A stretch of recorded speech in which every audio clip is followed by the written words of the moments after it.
Ang Kalatas. Magandang araw, Mas Philippines. Ngayon isinasagawa ang Meeting de Avance ng Supreme Secondary Learners Government o SSLG ngayong February 11, 2026 dito sa Audiovisual Room o AVR ng ating paaralan. Ito ay mahalagang bahagi ng SSLG election kung saan ipapahayag ng mga kandidato ang kanilang mga plataporma, adhikain at plano. SSLG Meeting de Avance tampok ang mga plano at adhikain ng mga kandidato. Layunin ng Meeting de Avance na bigyang kalaman ang mga mag-aaral upang maging responsable at matalinong botante para sa nalalapit na halalan ng SSLG. Sa Meeting de Avance na bigyan ng pagkakataon ng mga tumatakbong kandidato na pakilala ang kanilang sarili, ilahad ang kanilang mga plataporma at ipaliwanag ang kanilang mga layunin at plano para sa kapakanan ng mag-aaral at ng buong paaralan. Layunin ng gawain ito na mas makilala ng mga estudyante ang mga kandidatong nagnanais magsilbi at upang maging mulat, responsable at matalinong botante sa nalalapit na halalan. Piliin ang kandidatong may malinaw na plataporma at tunay na malasakit sa paaralan. Huwag magpadala sa kasikatan. Ang bawat boto ay mahalaga para sa mas magandang kinabukasan ng ating paaralan. Ngayon kasama natin si Raika Celera po from 9 Cabagong.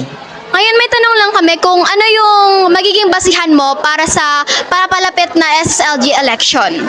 So, as sa boboto po, kagaya kong students, syempre po titignan ko po yung plataforma nila if applicable po talaga siya or masusunod po kagaya natin, kagaya ko po na student.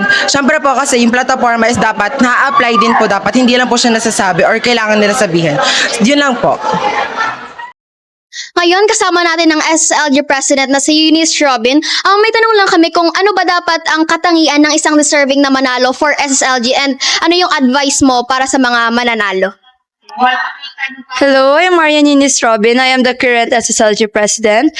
And for me, the characteristics na kailangan na magiging next sa President is always to lead with integrity and to always prioritize your morals and values first. And also, hindi ka dapat masway ng mga sinasabi sa'yo. Don't take them seriously in a way na you take it negatively.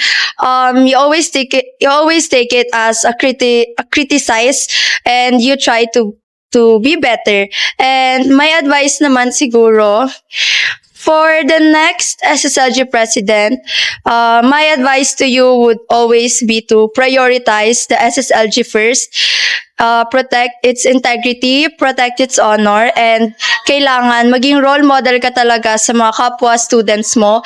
Kung ano yung ugali mo ngayon, kung ano yung ugali mo, kung how you present yourself, gagayahin kasi nila yon. So, yeah, it's always to be a role model to all the students. Thank you. Thank you. Ngayon, kasama natin si Savina Maico, isa sa mga tatakbo para sa SSLG election. Ngayon, may tanong lang kami kung paano masabi na karapat-dapat kang manalo sa tinatakbo mong posisyon. Well, alam ko naman kung gaano kabigat yung responsibility ng pagiging president. And I'm not here to promise anything, but I am not perfect either, but I am committed and I'm ready to take the responsibilities with all commitment and transparency as well. Thank you. Pinakita ng mga mag-aaral ng kanilang pakikilahok, interes, na patunay na kanilang pagpapahalaga sa demokrasya. Yan lamang ang balita ngayong araw para sa Balitang Detalyado, Dinis Siskoto.